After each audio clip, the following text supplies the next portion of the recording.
प्रेम रंजन जी, अभी आपने पप्पू यादव को सुना, यही बात नीतीश कुमार कल कह चुके हैं। ये 14 में आए थे, 24 में नहीं आएंगे। बिहार से जो क्लीन स्वीप आप लोगों को 2019 में मिला, वो रिवर्स स्वीप हो जाएगा इस बार, ऐसा कहा जा रहा है। देखिए, मैं पप्पू जी की बात को भी सुन रहा था और नीतीश कुमार जी कल बोले हैं उस बात को भी मैंने सुना है। सबसे पहले कि पप्पू यादव जी एक बहुत ही पहले जो ऐसे दूसरे पार्टी से सांसद हुआ करते थे और उस पार्टी ने जब इनको टिकट नहीं दिया या पार्टी से बाहर कर दिया तो उसके बाद एक अपनी पार्टी बनाए हैं।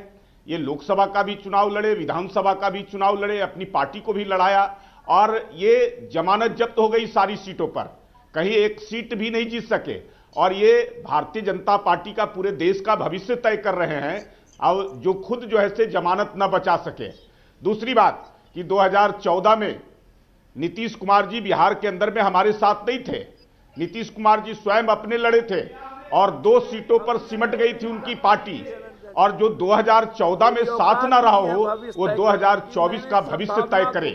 2019 में जब चुनाव हो रहे थे उसके पहले नीतीश कुमार जी ने क्या कहा था कि 2019 में कोई लड़ाई नहीं है, नरेंद्र मोदी का मुकाबला कोई नहीं कर सकता है। मैं आज उन्हीं की बात को आगे बढ़ाते हुए कहता हूं कि 2024 में भी कोई लड़ाई नहीं है, कोई नरेंद्र मोदी का मुकाबला करने के लिए सामने नहीं है।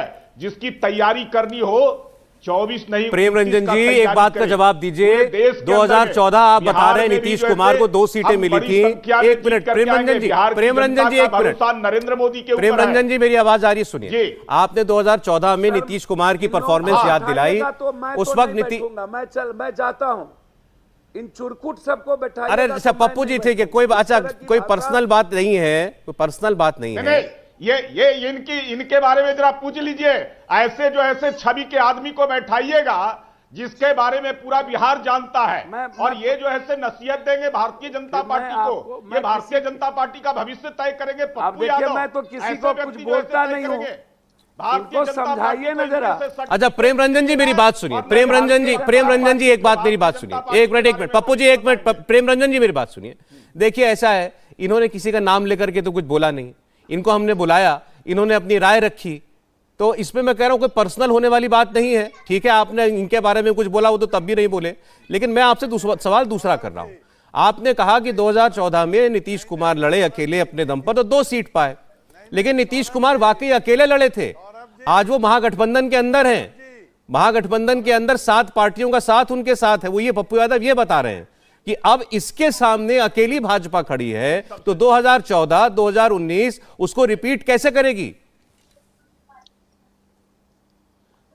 देखिए, एक तो नीतीश कुमार जी 2020 में चुनाव लड़े, हमारे साथ चुनाव लड़े थे, एनडीए के साथ।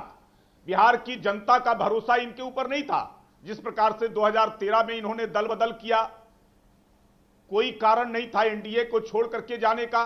फिर 17 में ये महागठबंधन को छोड़ करके एनडीए के साथ आए, तो बिहार की जनता का भरोसा इनके ऊपर नहीं था। लेकिन प्रधानमंत्री नरेंद्र मोदी जी ने बिहार की जनता को भरोसा दिलाया कि आप चिंता न करें, नीतीश कुमार का नेतृत्व होगा और विश्वास मेरे पर करें। मैं आपको दिलाता हूं कि बिहार के विकास में कोई बाधा नहीं उत्पन्न होने दूंगा। बिहार का विकास हमारी नजरों से होगा। आप कह रहे हैं 2020 भी नरेंद्र मोदी की वजह से जीत पाए थे, नीतीश कुमार के चेहरे की वजह से नहीं।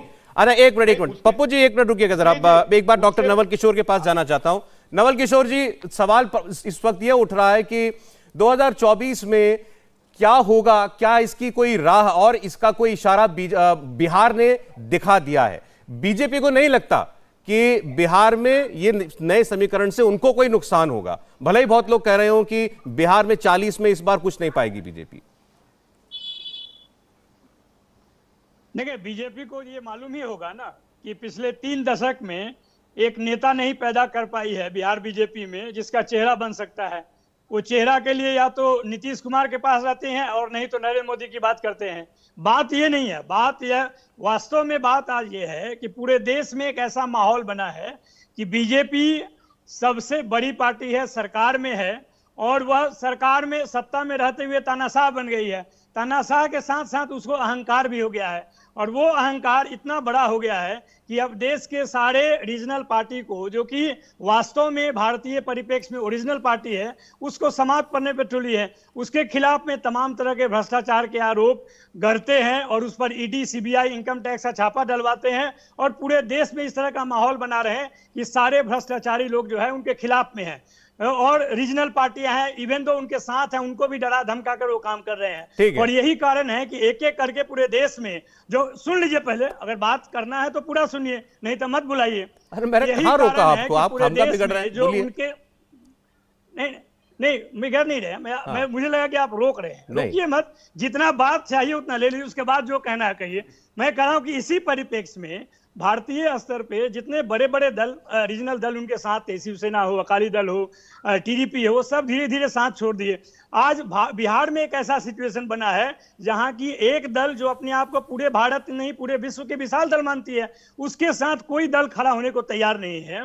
यह परिप्रेक्ष्य एक ऐसा तय कर रहा है कि पूरे देश में यह एक संदेश दे रहा है कि यह दल रहने लायक नहीं है। अगर देश में कोई दलदल है तो वो भारतीय जनता पार्टी है, उसके साथ कोई नहीं रह सकता है। उसकी इच्छा, नियत और नीति में कीचड़ झलक रहा है। इसलिए नीतीश कुमार जी ने भी निर्णय किया है कि उनको और संदेश दिया है। देखिए, मैं आज नवल किशोर जी आपसे बात कर रहा हूं 2024 की, पप्पू जी आ रहा हूं, मैं आपसे बात कर रहा हूं 2024 की। 2024 में लोग वोट देंगे प्रधानमंत्री चुनने के लिए।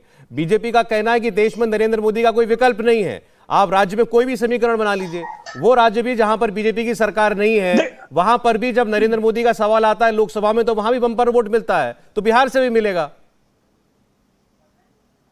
देखिए, बीजेपी को यह मानना, इसमें कोई बड़ी बात नहीं है। बीजेपी तो हमेशा ही मानती है कि वो सबसे अच्छा काम कर रही है। सबका साथ, सबका विकास, सबका विश्वास, सबका प्रयास, ये सब करते करते तो सारा खत्म कर दिया। सबसे ज्यादा बेरोजगार बिहार में है 51%, सबसे कम वहां, सबसे ज्यादा लोग वहां से पलायन करते हैं। अरे तो इतने वर्ष तो नीतीश कुमार जी मुख्यमंत्री थे, इतने वर्ष जो अब आपके साथ मुख्यमंत्री है, वही तो मुख्यमंत्री रहे 17 साल। नहीं तो भाजपा बताए ना कि बिहार को विशेष राज्य का दर्जा क्यों नहीं दी। 1,25,000 करोड़ उन्होंने क्यों नहीं दिया? अगर उन्होंने पैसा दिया, डबल इंजन की सरकार कहते थे, तो जो विफलता है उसके तो बराबर के हकदार हैं। अच्छा ठीक है, तो ये सारे सवाल बीजेपी से होंगे, लेकिन जो मुख्यमंत्री रहे इतने वर्ष, उनसे आप नहीं करेंगे क्योंकि अब वो आपके मुख्यमंत्री हो गए। चलें ठीक है। इंडिया टीवी हर वक्त हर जगह डाउनलोड करने के लिए सर्च करें India TV news Google play store या ऐप स्टोर पर।